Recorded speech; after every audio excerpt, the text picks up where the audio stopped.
Ma mère me dit toujours, tu uses tellement de patience avec tes enfants qu'ici tu te rattrapes puis t'es plus qu'un paquet de nerfs. Ça vous voyez. Hey, c'est beau, ça. Là, je veux pas dire d'être un paquet de nerfs, là, mais d'avoir de la patience avec les enfants. Ouais. Mais qu'est-ce que je vais faire, moi? Comme ça, je dois rien dire. Ah ben, au contraire. Non, il faut que vous en parliez avec lui de ce qui s'est passé aujourd'hui. Seulement, il faut que vous en parliez comme si vous parliez à un homme. En lui demandant les raisons de sa conduite. En lui disant que s'il y a une explication à donner, ben vous êtes prêt à l'accepter. Oui. Mais je pense que je vais faire mon possible pour suivre vos conseils. Peut-être bien que je suis devenu un peu vieux. J'ai encore bien de quoi apprendre.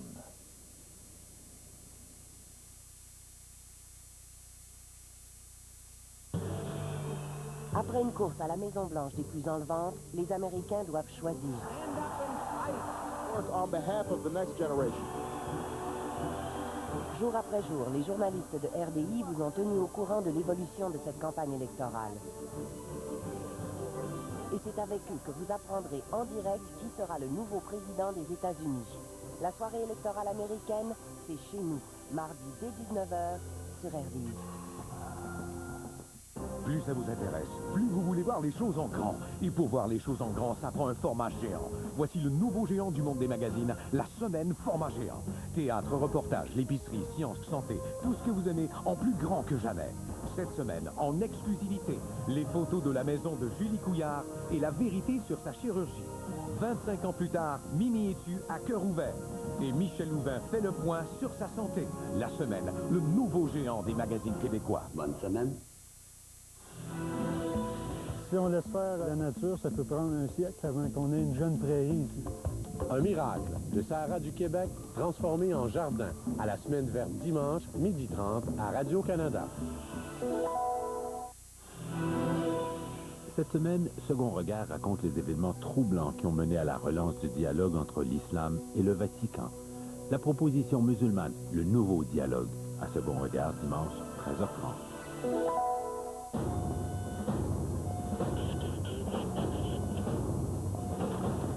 Code magenta, monsieur. Veuillez nous suivre. Désolé, pas aujourd'hui. L'avion décolle dans 2 heures. Écoutez, si on part demain, on économisera beaucoup plus. J'ai consulté le calendrier de comparaison de tarifs à expedia.ca. On ne peut pas dépenser l'argent des contribuables comme ça. Voyons. Le calendrier de comparaison de tarifs, une autre raison pour laquelle Expedia.ca est le meilleur endroit pour réserver un voyage. Expedia.ca, votre voyage à votre goût.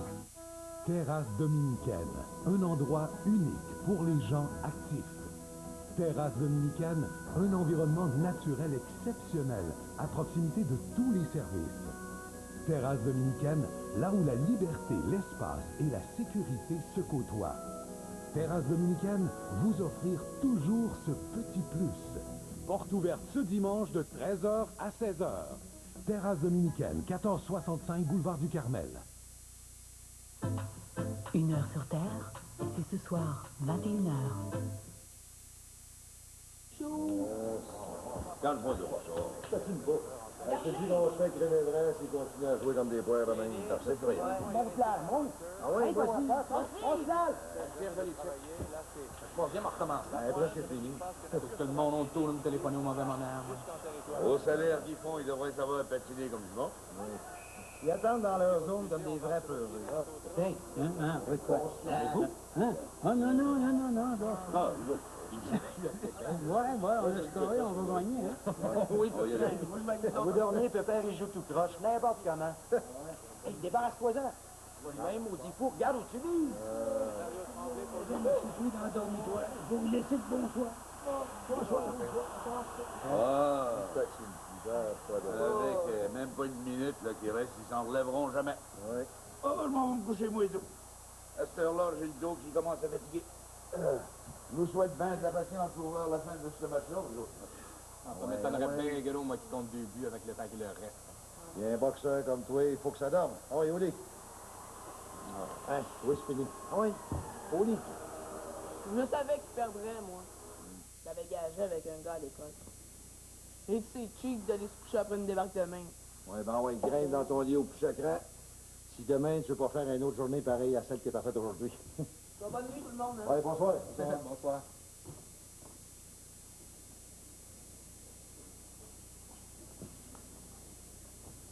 Puis, ça va pas le grand?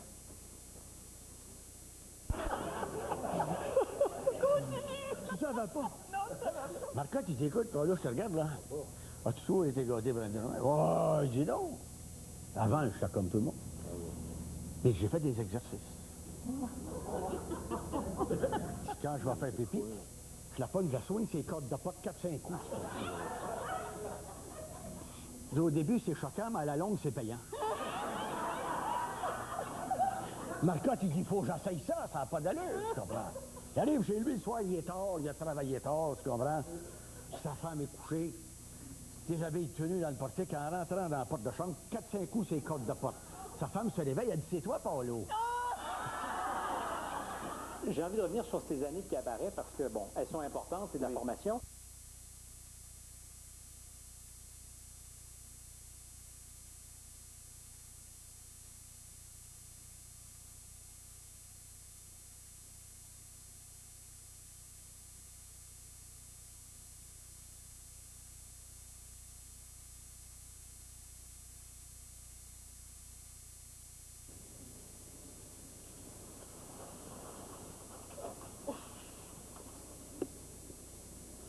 T'arrives pas à dormir, mon François? Je pense que je gère pas bien mon souper. T'es sûr que c'est ton souper que tu ne gères pas? Tu veux parler de la bataille? Ouais. Et je la regrette pas. Tu peux pas me dire pourquoi tu y as cassé la gueule, au petit gars? Tu comprendrais pas.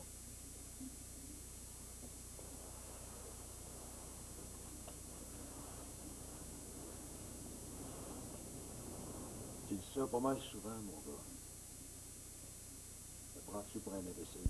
Offre beaucoup de chance aux jeunes hommes de 18, 20 ans, 22 ans. Il y a des rôles pour eux aujourd'hui. Il n'y en avait pas dans le temps. Donc, il fallait... Il n'y en avait pas. Alors, si on voulait travailler, il fallait faire autre chose.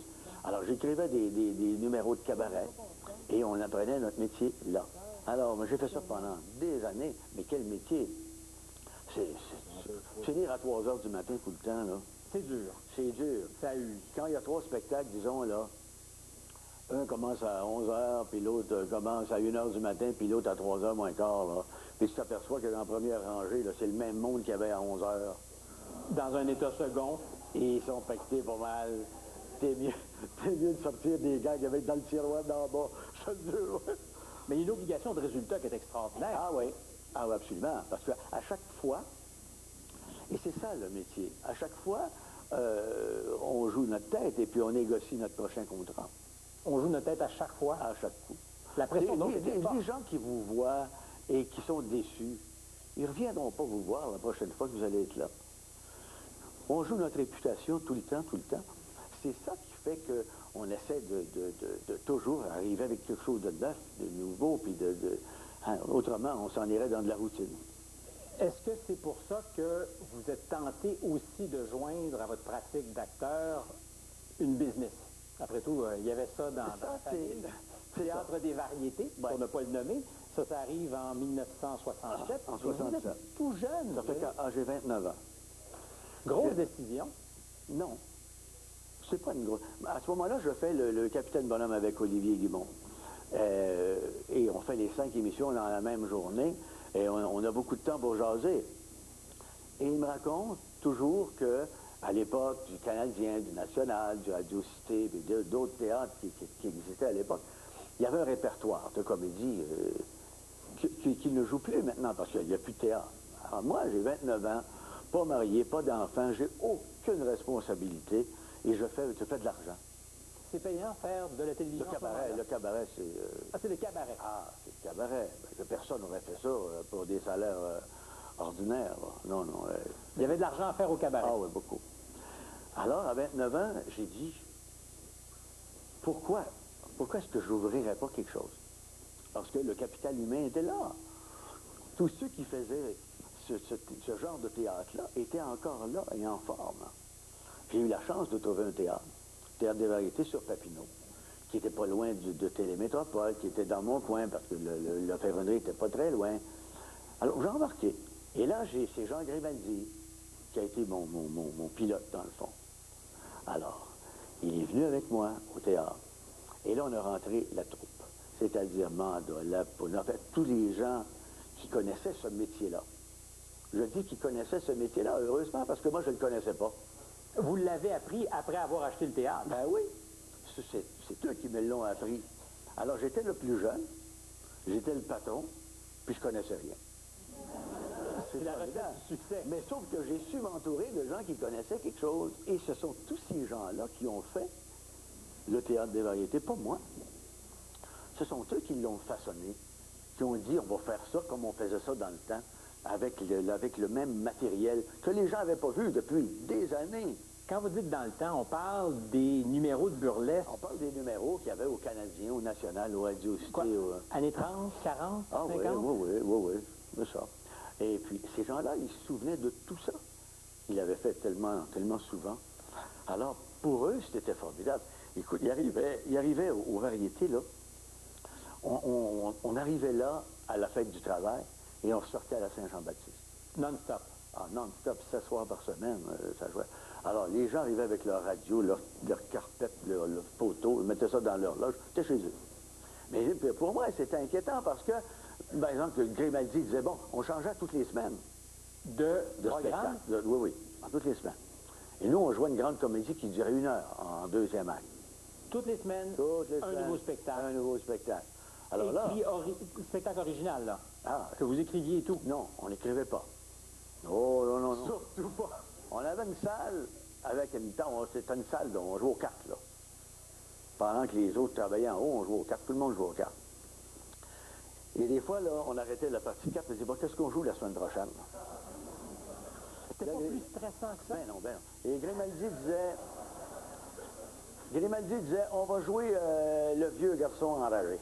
OK, correct. Là, il voulait passer les 4. Wow. La sphère des 4, expliquez-moi une chose.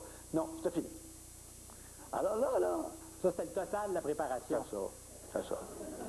Fait que là, on commençait le lundi tout le temps. Le lundi, on arrivait un petit peu plus de bonne heure. On passait de chercher pogner un costume quelque part dans le costumier pour être capable de jouer le personnage. Puis on l'embarquait. Et c'était ça. Alors, eux, ils savaient où ils allaient. Ils étaient à l'aise, tu comprends. Puis là, à la fin de la soirée, j'ai dit, coudonc, je peux pas être en danger jamais avec eux autres. Jamais. Vous aviez toujours des bouées de sauvetage. C'était grisant, c'était extraordinaire. Le jour, quand je trouvais une nouvelle histoire, 2, 3 lignes patentes, je mettais ça le soir. Tu sais, ils s'attendaient pas à ça, mais ils s'attendaient à n'importe quoi. Ça les dérangeait pas, eux. Là, j'ai commencé à avoir un fun pendant des années avec eux autres. C'était fantastique de voir ces gens-là marcher, là. C'était incroyable. Quelle école, hein, dans le fond. Mais vous les avez, d'une certaine façon, fait revivre, ces gens-là. Sinon, ils auraient été oubliés beaucoup plus rapidement. Ils auraient été oubliés, oui. Mais d'un autre côté, ça aurait été ridicule de les ignorer parce qu'ils ont pacté le Théâtre des Variétés pendant des années. Le public voulait les voir, ces gens-là.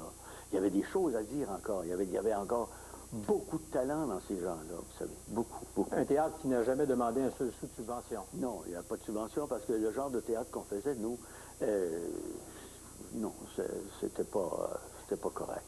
C'était pas correct? Ben, c'était pas correct. Ça justifiait pas des subventions. C'est donc dire qu'il y a déjà eu une forme de mépris à l'endroit des variétés. Il y a toujours eu une forme de mépris. Moi, au départ, quand j'ai dit à Olivier, je lui ai parlé du Théâtre des Variétés, il dit, écoute, là, jamais, comprends-moi bien, là, jamais tu auras une bonne critique avec le genre de spectacle qu'on fait. Tu n'en auras pas. Mon père et moi, on a été critiqués tout le temps. Oublie ça. Ben, j'ai dit, aucun problème, mon vieux. Aucun problème. Je ne ferai jamais de première. Jamais. On n'invite personne. On n'invite personne, jamais. Ça fait 40 ans, je n'ai jamais fait une première, je n'ai jamais invité personne. Avez-vous réalisé que si vous savez aujourd'hui que votre mari vous joue dans le dos, c'est grâce à moi? C'est vrai? Est-ce que vous ne pensez pas que la meilleure vengeance, c'est œil pour œil, dent pour dent? Est-ce que vous ne devriez pas vous venger avec n'importe quel cadre? Mais certainement, mais j'en connais pas de cadre. Moi, madame? comme C'est ça. une école de vie aussi, j'ai l'impression, parce que il est arrivé que vous montiez sur les planches le lendemain du décès de votre père. Ah, oui. C'est Olivier Guimond qui vous avait un peu montré cet aplomb-là, qui avait lui-même à jouer dans des circonstances très difficiles. Oui, on a tous passé par là. On ne peut pas faire une carrière aussi longue. Tout le monde a eu des décès, tout le monde a eu des maladies. Moi, j'ai joué aux variétés, là, et je m'en rappelle pas. J'étais tellement malade de la fièvre, là. Je suis parti pareil, j'ai joué. Je suis revenu. Dans la nuit, j'ai dit, faut que j'aille jouer. Et Suzanne me dit, non, on a été allé. Je me rappelais de rien du tout. Un état second, mais... J'ai joué, je ne sais pas comment j'ai joué, mais j'ai joué. Je me rappelle de rien. C'est fou. On trouve des forces, je sais pas. C'est un drôle de métier, hein. Avez-vous des regrets, des fois? Pas du tout. Non. Ah, non, non, non. C'est pas un drôle de métier, c'est un beau métier. Non, c'est un métier formidable. Mais il faut être fait pour ça. C'est lui qui a comme... qui nous a expliqué ce qu'on faisait finalement. Toi, t'es le straight man, tu fais pas de jokes, puis toi, t'es le comique, tu fais des jokes. Ouais, il a pas compris. Non.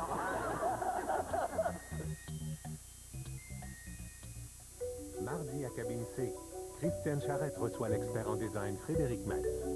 Et pourquoi vous êtes devenu designer? Ah, bonne question. Parce que je l'étais depuis tout petit. L'homme de théâtre Pierre Bernard. Chaque première, pour moi, c'était une mort qui s'accumulait à toutes les précédentes. Et Patrice Lécuyer. Est-ce que tu as fait assez d'argent pour te retirer puis être indépendant de fortune? J'avais été intelligent, oui. C'est-à-dire? Ah, j'ai flobé en tamanche. Cabine C, en haute définition, mardi 20h, sur RTV. Je suis carnivore. J'ai besoin de viande. Les protéines, c'est ce qui me tient au sommet de ma forme. Tu me donnes des...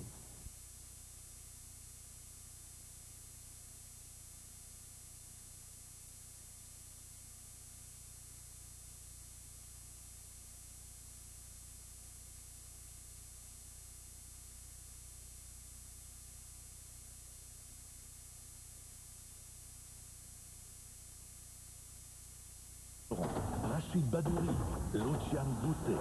À 19h30, Le Banquier. 20h31, Dieu merci. C'est que tu veux, hein? Ah! Et à 21h41, l'événement boxe dont tout le monde parle. Ne manquez rien. Dimanche dès 19h30 à TVA. La bonne nouvelle LCN vous est présentée par General Motors.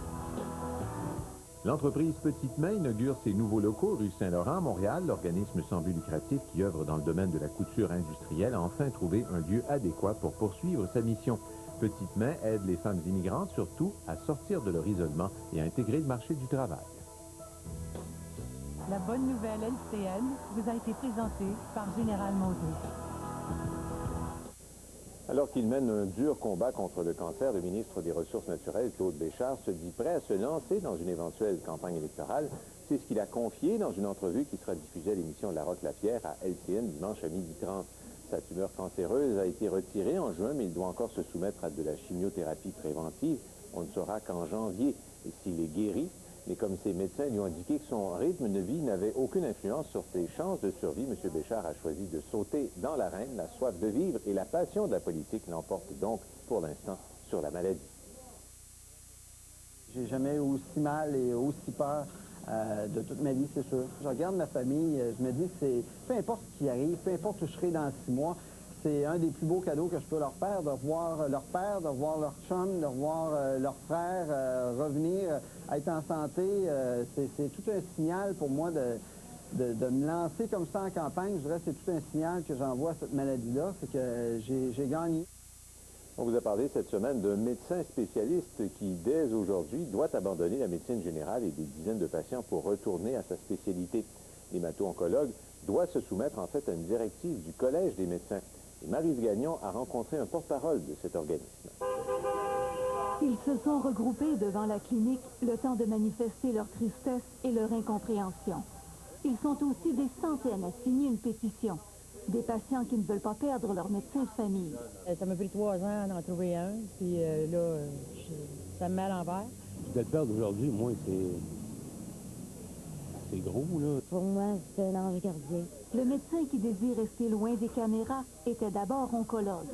Il y a 4 ans, il a choisi de faire de la médecine générale dans cette clinique de Montréal où on traite entre autres des prestataires de la SAC et de la CSST. Mais le règlement du Collège des médecins est clair. Si un spécialiste veut faire de la médecine générale, il doit faire un stage et prouver qu'il a les compétences requises. Sinon, il retourne à sa spécialité. Si moi je veux aller faire de la chirurgie alors que je n'ai pas eu de la formation pour le faire, vous ne voudrez pas que je vous opère parce que je n'ai pas la formation. Il faut considérer que la médecine générale, c'est pas de la petite médecine. Le médecin âgé de 76 ans est retourné en stage dans un hôpital de Montréal. Il a abandonné au bout de 6 semaines. Il avait l'impression de ne jamais répondre aux objectifs.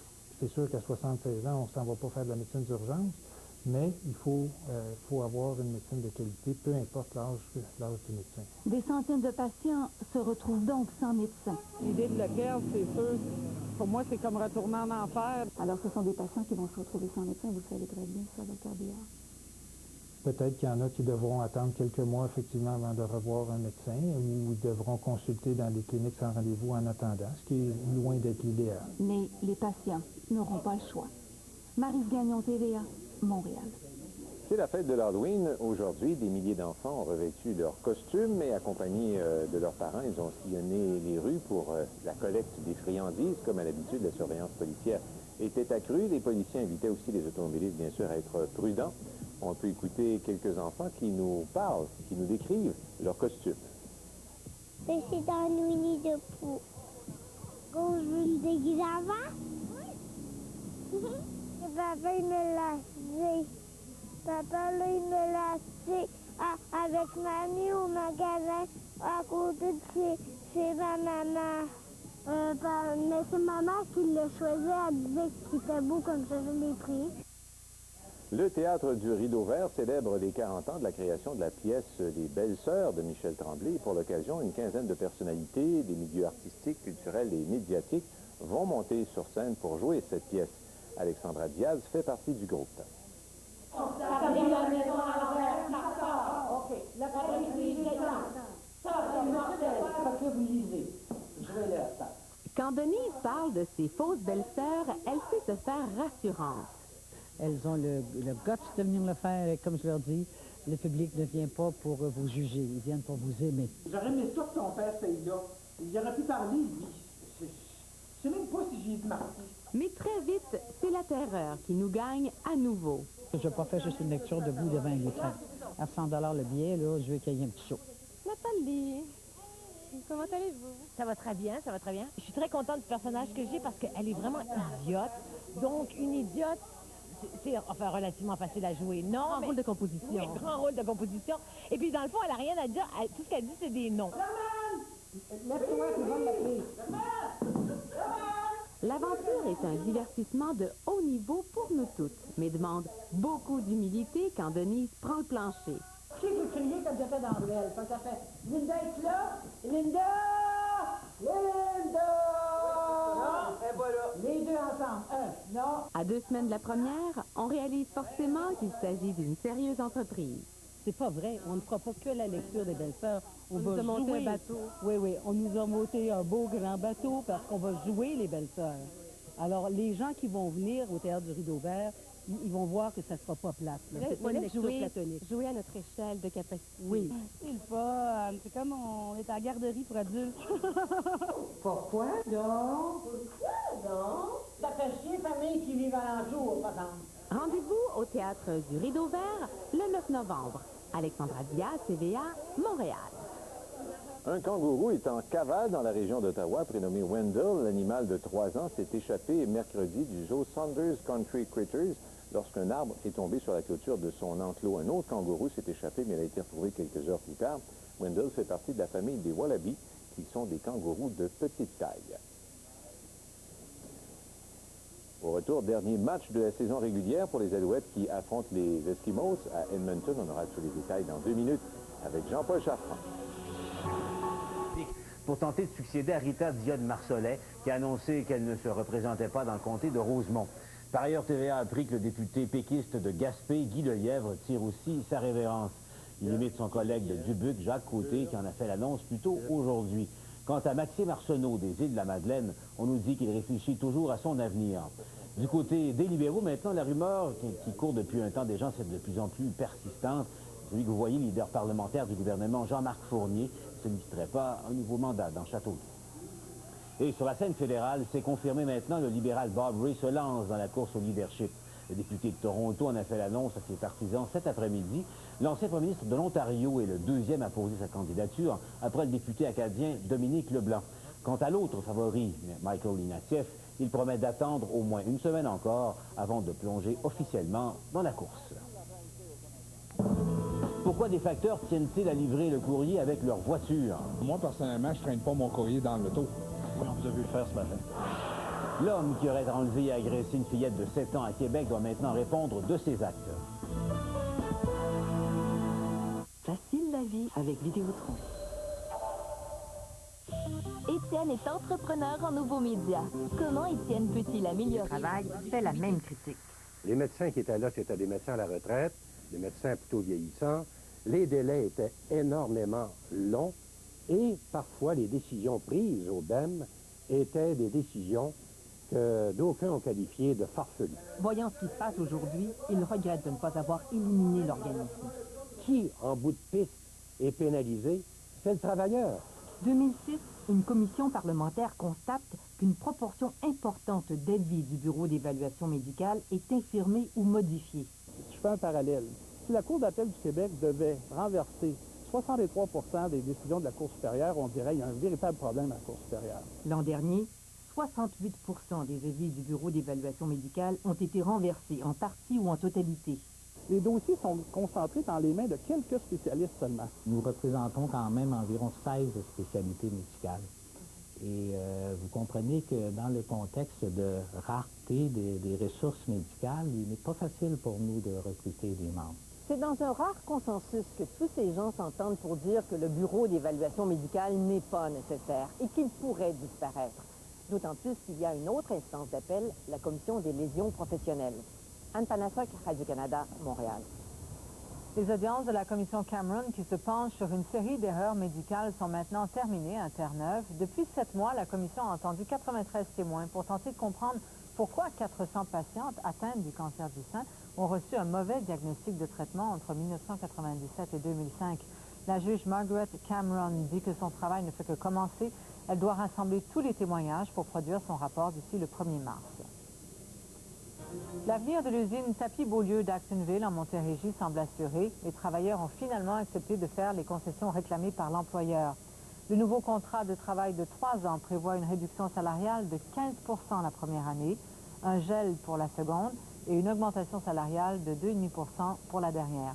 Malgré ces concessions, 135 des 300 emplois seront éliminés.